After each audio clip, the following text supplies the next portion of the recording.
Panitia mengucapkan terima kasih kepada semua para mubalighin, para asatiz, para murabiyin, dan para pengurus Masjid Darul Hikmah yang pada hari ini telah menghadiri acara ini meskipun harus berkorban meninggalkan segala acara yang lain dan sebagainya. Mudah-mudahan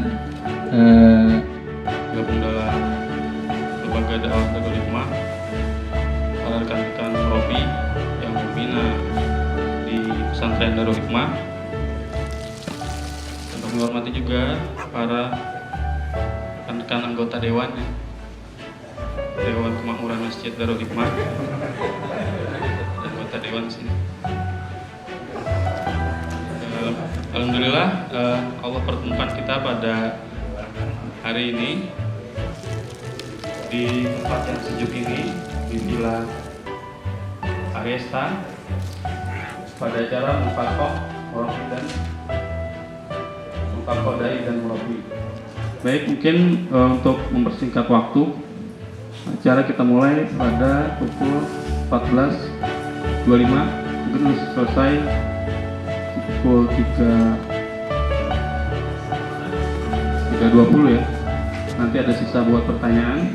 Alhamdulillah kita bersyukur pada Allah pada siang hari ini kita diberikan kesehatan dan keafiatan oleh Allah. Semoga kumpul kita di villa ini alhamdulillah bisa sampai. Kedua, dengan itu bentrok jadwal sebenarnya, sehingga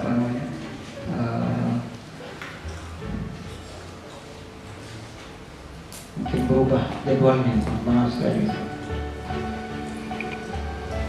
Akidah ini bisa hilang sekali. Jadi jangan kan Allah udah jamin nggak akan bisa hilang. Antara generasi Nabi Nuh ke Nabi Ibrahim alaihissalam itu habis sama sekali. Nabi Ibrahim nyari kembali dari Allah, membangun kembali benteng-benteng pondasi-pondasi dakwah dari awal kembali. Baru kemudian diteruskan oleh anak-anaknya, keturunannya. Antara keturunannya itu Nabi Muhammad SAW. Nabi Ibrahim paham betul ini dakwah kalau nggak diteruskan oleh pengikut, kalau nggak ada kaderisasi. Jadi, Nabi Ibrahim itu nabi pertama kali yang melakukan kaderisasi. Nabi Ibrahim alaihissalam. Dia mengkader anaknya, semua anaknya jadi nabi. Binaannya jadi nabi semua. Nabi Lut itu binaannya Nabi Ibrahim. Jadi kita harus punya binaan. Golkar aja punya binaan, namanya desa binaan. Masa kita nggak punya binaan? Hah? PDIP punya binaan. Ada desa binaan, ada kecamatan binaan, ada binaan. Jadi bentuknya bukan orang lagi, kelurahan dibina. Nah, kita bina orangnya sulit. Manusia pertama kali yang melakukan kaderisasi dakwah secara sistematis itu Nabi Ibrahim AS. Wa amana bihi Lut. Kemudian Nabi Lut beriman kepadanya. Istrinya dibina juga. Istrinya siapa? Istri pertama. Itu langsung istri kedua. Ya, Sarah ya. Sarah. Karena Sarah ini lambat, Siti Sarah lambat punya anak, ta'adud boleh. Jadi ta'adud dari dulu. Sekarang yang dikhawatirkan oleh para akhwat itu dari dulu.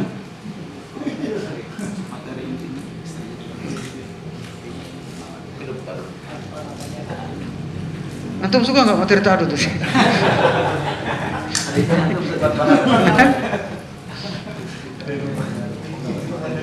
Materinya aja nggak apa-apa. Wa fillah rahmatullah. Kenapa Nabi Ibrahim tak ada? Ini juga kita bicara dakwah harus komprehensif itu, nggak separuh-separuh itu. Ada semua kaitannya. Lambat beranak, beliau menikah lagi. Kenapa? Untuk melahirkan. Kedirisannya luar biasa. Zaman dulu jangan kita melihat banyak simpatisan, banyak saksi dan sebagainya gitu ya. Masa mengambang dulu, manusia itu masih sedikit. Maka pembinaan yang dilakukan oleh Ibrahim itu dari anak-anak keturunannya, anak istrinya, kerabatnya, temannya. Kaderisasi luar biasa. Lambat istri pertama, bukan cuma lambat karena sudah dalam Al-Quran itu sudah tua. Istrinya nggak punya anak. Nah Ibrahim gelisah, gimana nih yang meneruskan saya ini siapa?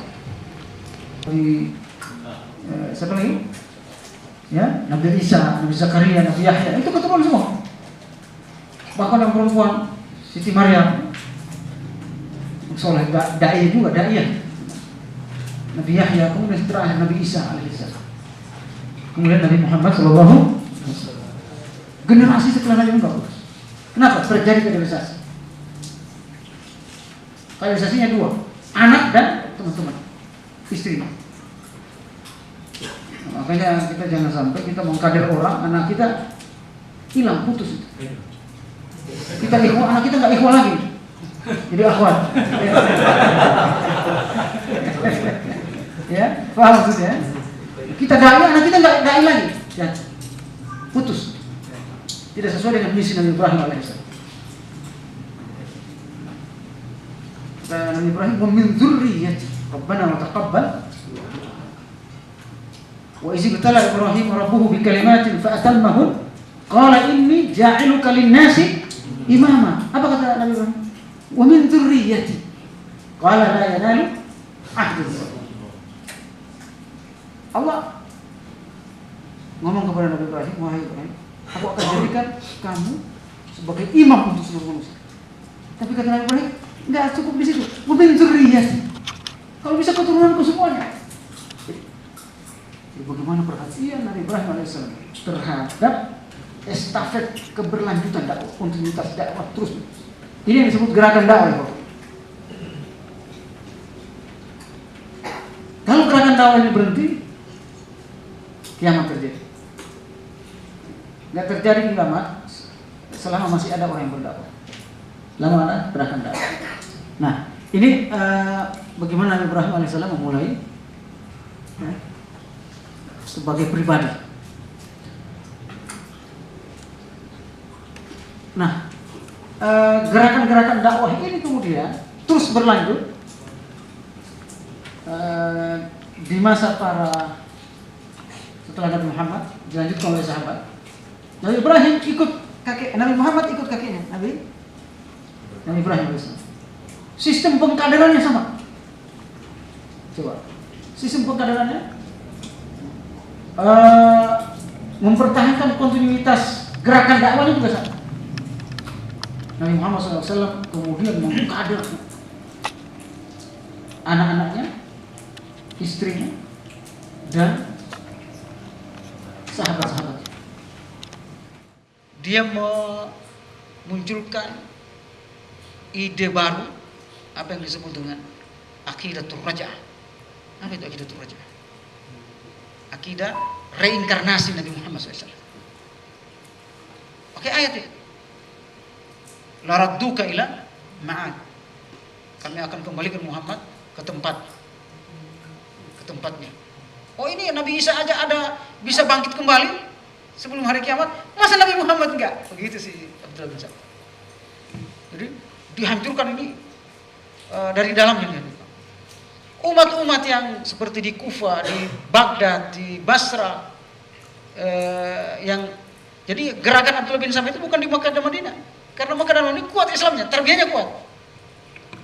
Ke daerah-daerah lain, Basra, Kufa dan seterusnya, itu yang dia bergerak. Disitulah banyak, makanya muncul Syiah banyak itu di situ. Kalau Kufa itu Irak, kayak apa namanya, Khurasan, Iran ya. Dia bergerak di situ.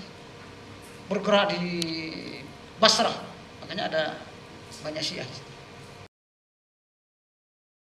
Ayam di mana? Lepas ya. Iya, ikan. Ya ayam yang mana? Bisa dikit kayaknya ikan Mas. Ikan tinggal diambil, tinggal dibakar. Jadi ya, kita di ya Allah. Assalamualaikum. Ini panitia. Ayam deh. Cari yang lain tadi. Saya yang ini nih merah. Tante. Yang makan tante. Itu yang Maria apa?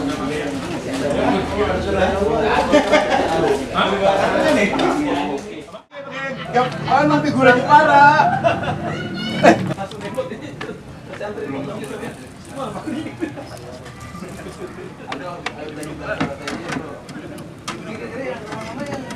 Pasulan mana?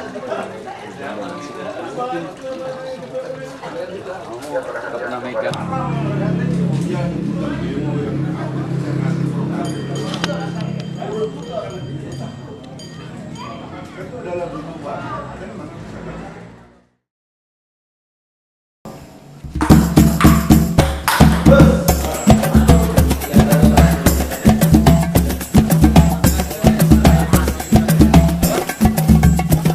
Di sini kita berkumpul bersama, menyanyikan lagu yang suci indah, alunan pujian kepada Allah, alunan selamat kepada Rasul. Menyanyikan lagu yang suci indah, alunan pujian kepada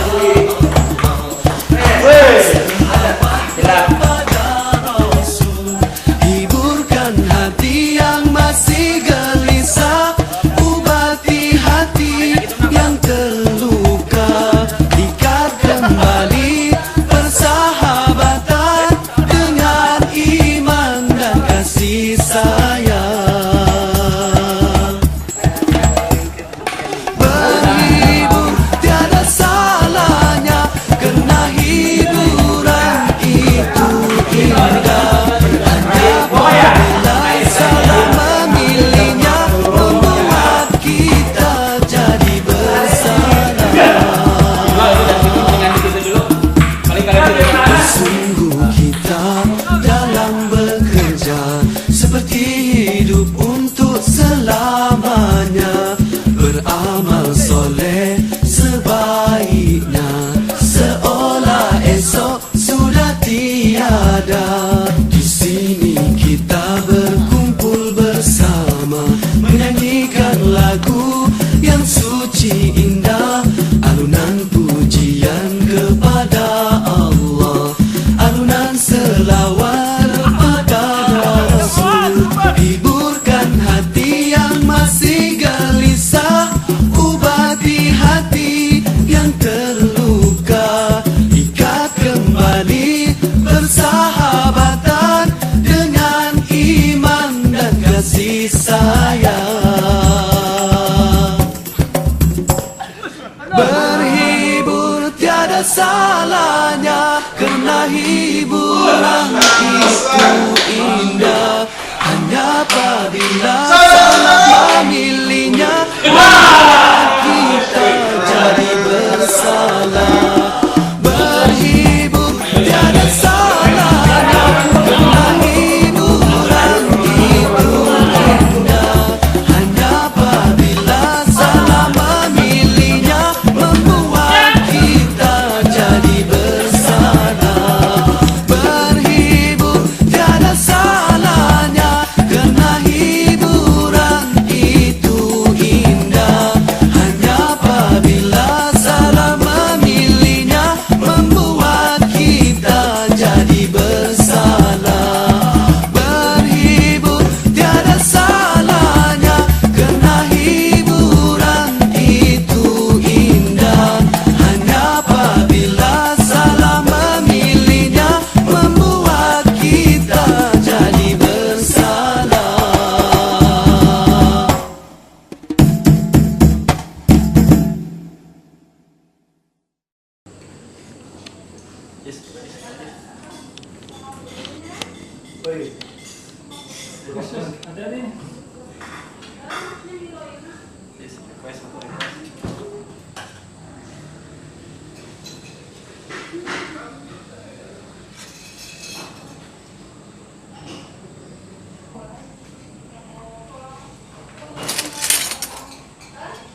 Kebahagiaan, kesejahteraan, kemakmuran masyarakat. Apa? Ia menasihati kawannya yang kebetulan ya, setiap harinya ada di Haramain. Ya.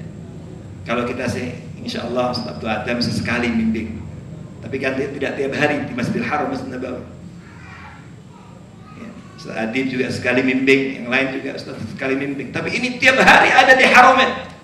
Masya Allah, kita tahu bahwa orang yang sholat di Masjidil Haram 100.000 dibanding dengan sholat di masjid yang lain.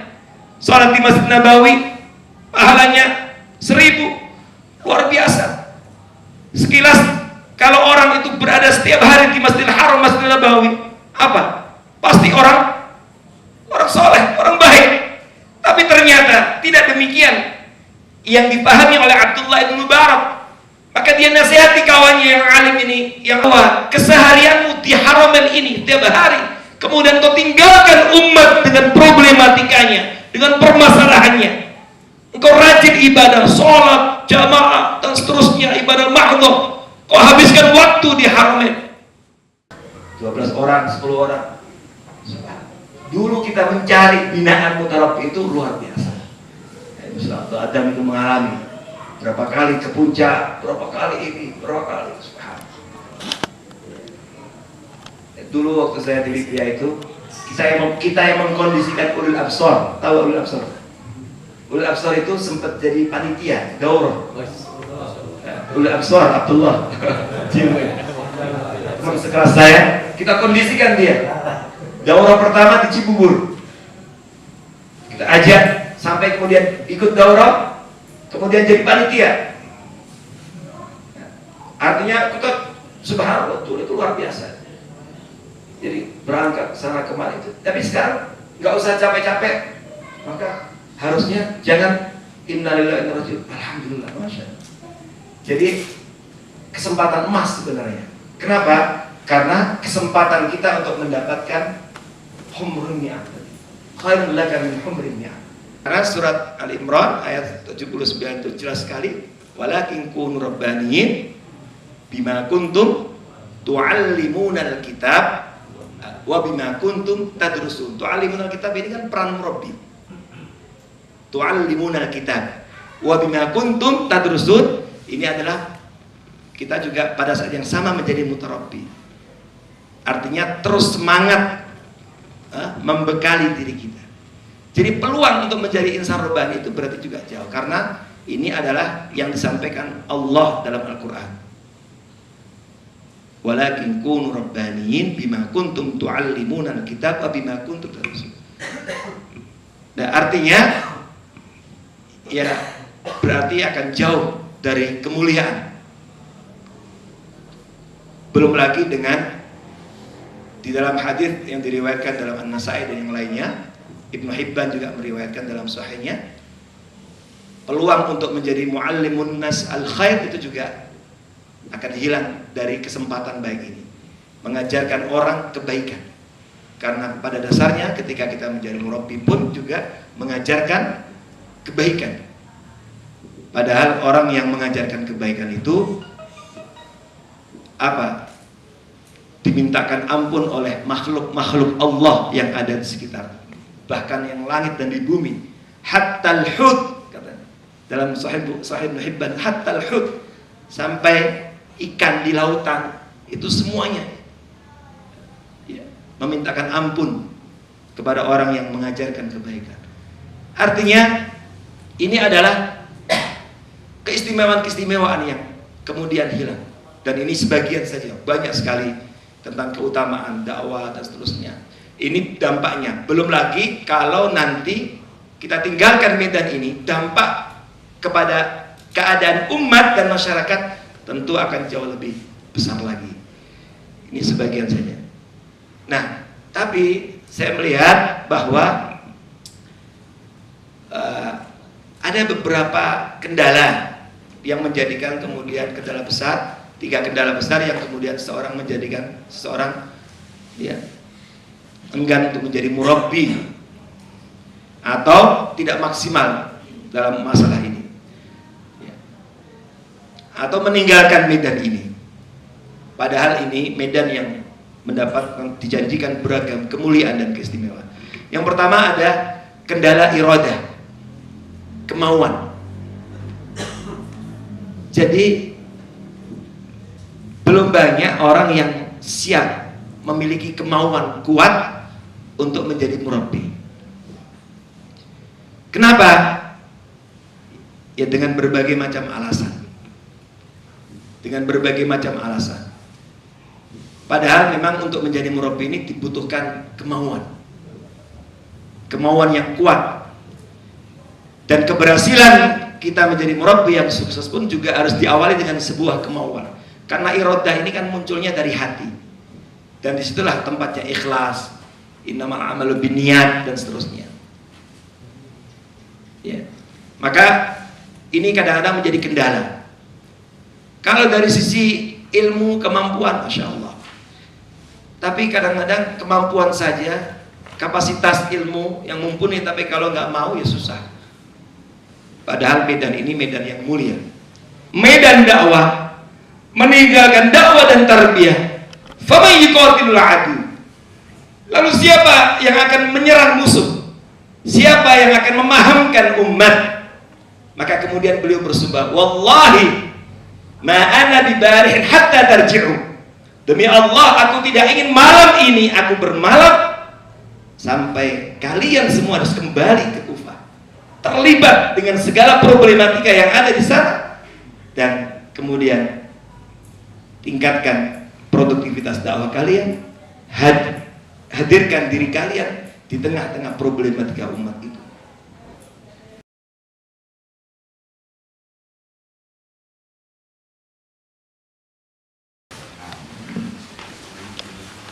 Assalamualaikum warahmatullahi wabarakatuh. Alhamdulillahi wa kafa, salatu wassalamu ala nabiyil mustafa wa ala alihi wa sahbihi ahli sidqi wal wafa, amma ba'd. Fa ya il asatidzah, para ustaz, para murabbi yang semoga dimuliakan oleh Allah Subhanahu wa taala. Kajian kita ini merupakan zat ya, bekal kita di dalam berdakwah, bekal kita bagi murabbi, khusus bagi murabbi ya. Di lapangan ada kesan ya, ketika dia mentarbiyah adalah mentarbiyah mutarabbinya dengan maddah da'awiyah, materi dakwah yang diperoleh dari murabbi sebelumnya atau dari ya, bahan-bahan daurah ketika ditarkiyah ya, ditingkatkan kualitas murabbinya.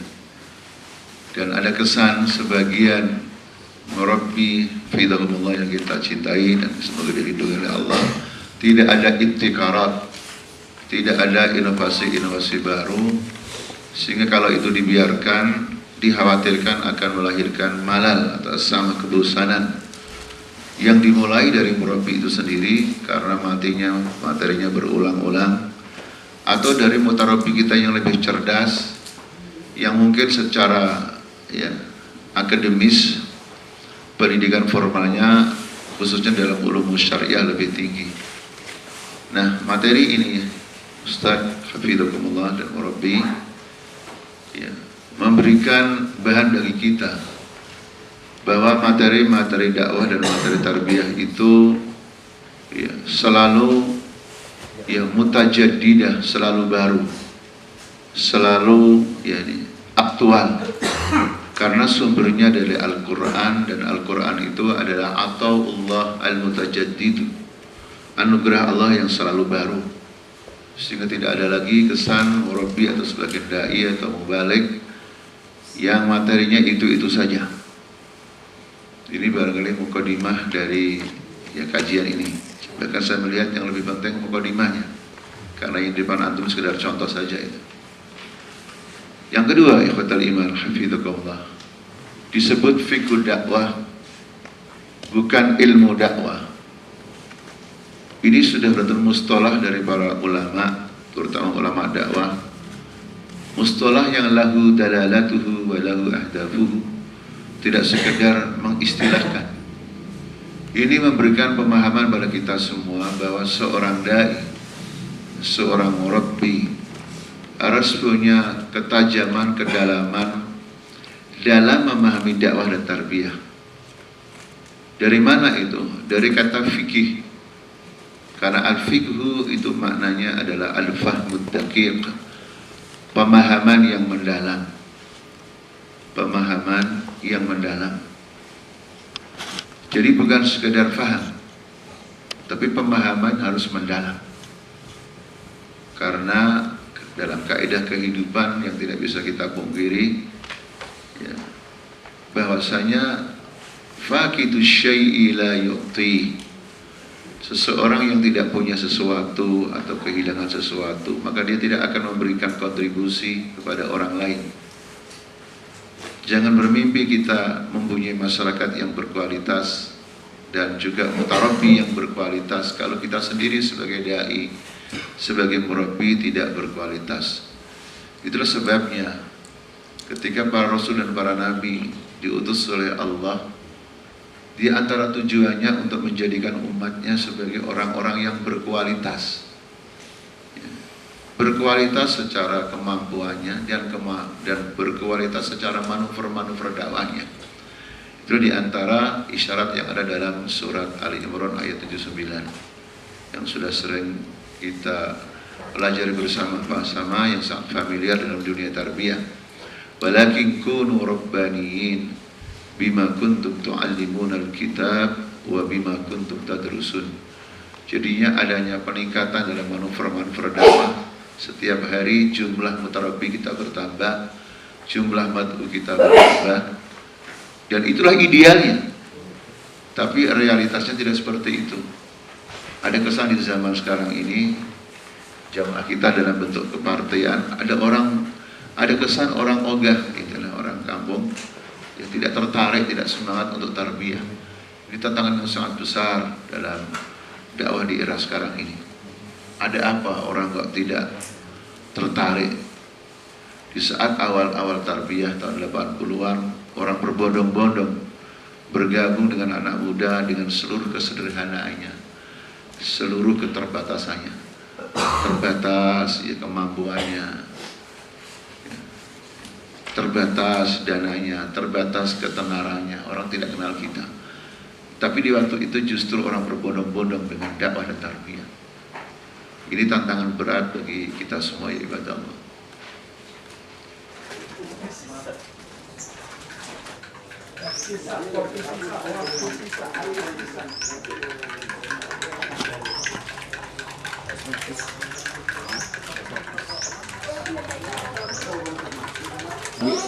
Bawa Lili, baru isi.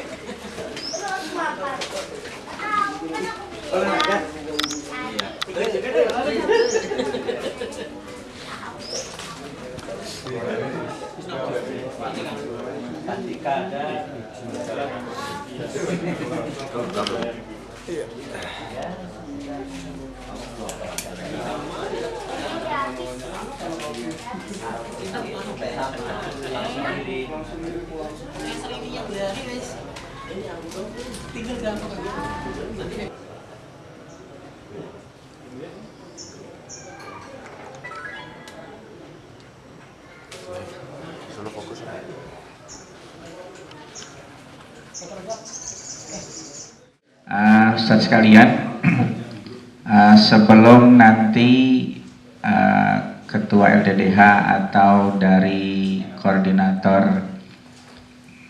lembaga dakwah menutup acara, ada beberapa pengumuman yang ingin saya sampaikan. Yang pertama adalah tentang pemenang lomba. Juara 2 kelompok Usman bin Affan diwakili oleh Ustaz Fatur Razak. Juara ketiga kelompok Ali bin Abi Thalib diwakili oleh Ustaz Mabuk. Dan juara keempat diwakili oleh Ustaz Abdullah dari kelompok Umar bin Khattab. Allahu Akbar, silakan dipotong. Umar mana? Sang Umar. Ya. Jadi kiper nggak ada ya? Enggak ada. Bukunya. Sempurnakanlah Islam. Kiper yang sabar nih, kiper yang sabar. Kiper yang sabar. Pemainnya maju semua. Kiper di belakang diri.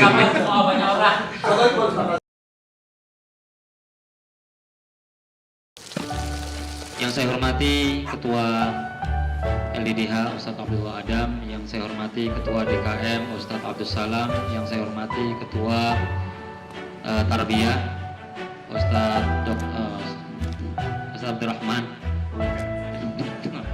Abdurrahman Makatita Habibullah, juga para murabi, para dai, para pemakmur masjid yang menyemarakkan masjid selama ini dengan berbagai macam aktivitas dan kegiatan, di mana mereka adalah mayoritas tetangga-tetangga Yapit yang ikut membesarkan Yapit dan juga masjid.